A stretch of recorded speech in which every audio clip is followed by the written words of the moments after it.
Music, Priyanshu Singh.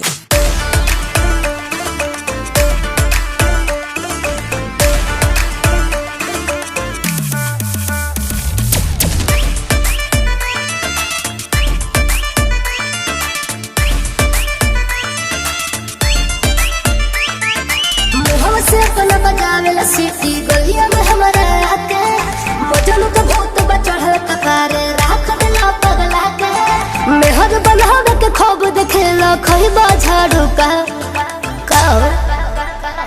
एक बात बता दो असल कहीं फसल बारू का नजरी में बबी धसल दिल में बसल बारू का एक बात बता दो असल गोरी फसल बारू का नजरी में बबी धसल दिल में बसल बारू का। अरे वाह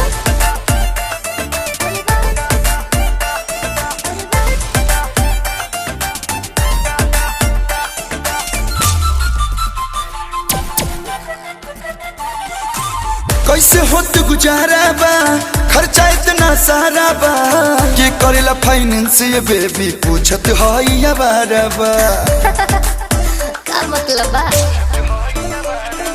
जान दे पर तुलल बड़ पीछे हमरा झूलल बड़ काम काज जगह दिन बाबू काहे अपन भूलल बड़ पागल लेखा भेस बनल बा पियल दारू का। एक बात बता दो असल कहीं फसल बारू का नजरी में बबी धसल दिल में बसल बारू का।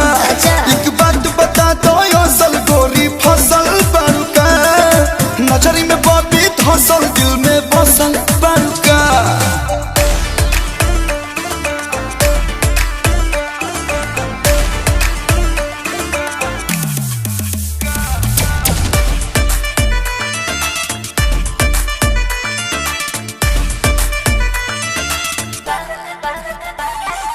छल के जवानी के गगरी हो हाला भइल बा सगरी हो बोल डोली जाई सुगी तो हर कवना नगरी हो।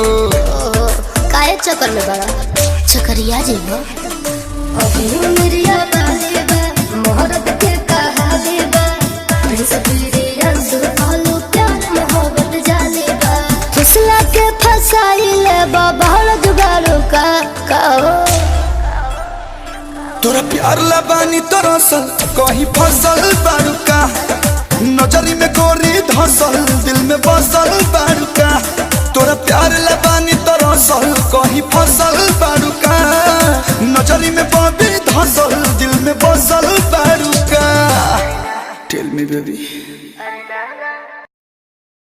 एक बात बता दो असल कहीं फसल बारू का नजरी में बबी धसल दिल में बसल बारू का।